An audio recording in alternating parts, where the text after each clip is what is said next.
Bismillahirrahmanirrahim.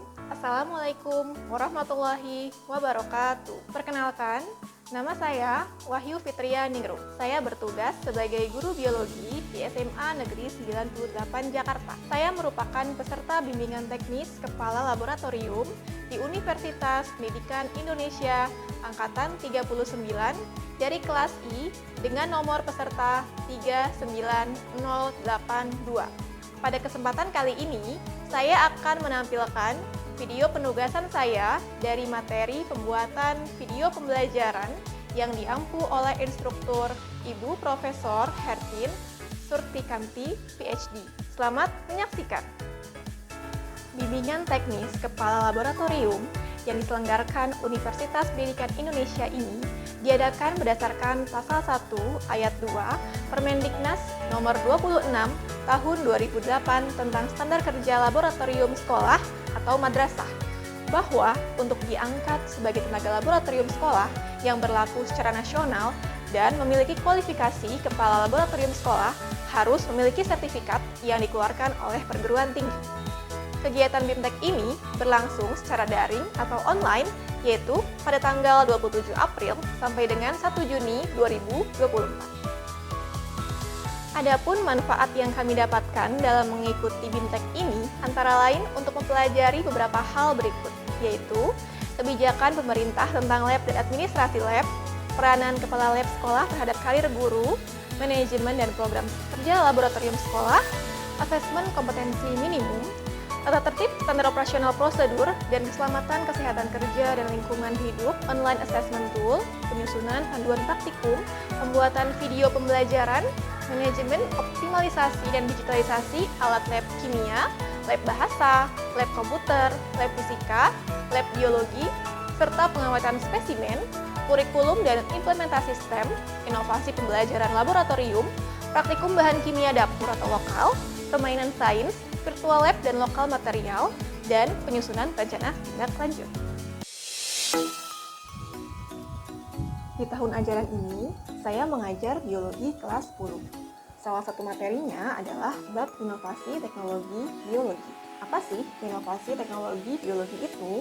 Inovasi teknologi biologi merupakan penemuan-penemuan hasil teknologi berbasis biologi. Salah satu bentuk inovasi tersebut dikenal dengan istilah bioteknologi. Bioteknologi ini sangat erat dengan kehidupan kita sehari-hari, khususnya dalam bidang pangan. Siapa di sini yang suka makan roti atau yogurt? Ketiga produk tersebut merupakan produk bioteknologi loh. Selanjutnya, apa saja sih yang akan kita pelajari pada bab ini?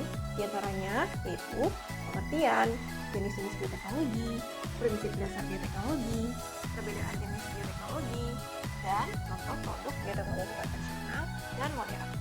Pertama, arti bioteknologi. Berasal dari kata bios berarti teknos berarti penerapan, dan logos berarti ilmu. Sehingga pengertian bioteknologi adalah penerapan prinsip ilmiah dan kerekayasaan untuk pengolahan bahan dengan bantuan agen biologis untuk menyediakan barang dan jasa.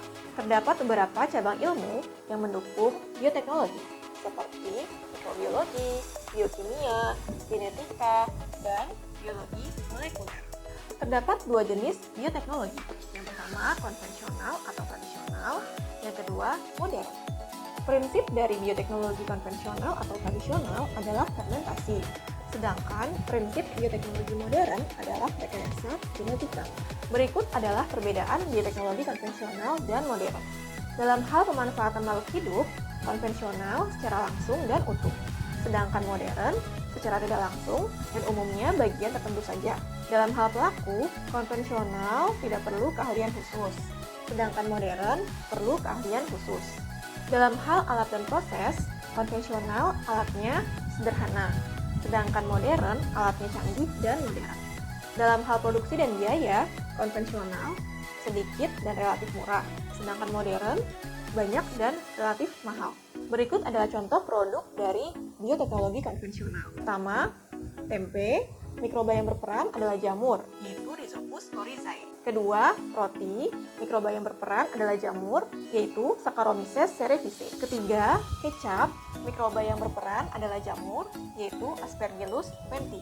Yang keempat, oncom, mikroba yang berperan adalah jamur, yaitu Neurospora phytophila. Kelima, yogurt, mikroba yang berperan adalah bakteri, yaitu Lactobacillus bulgaricus. Terakhir, nata de coco, mikroba yang berperan adalah bakteri, yaitu Acetobacter psilinum. Berikut adalah contoh produk bioteknologi modern. Yang pertama, kultur jaringan pada tanaman. Yang kedua, jagung dengan kulit warna-warni sebagai tanaman transgenik. Yang ketiga, domba doli, hasil dari cloning inti. Yang keempat, insulin dengan menggunakan teknologi plasmid.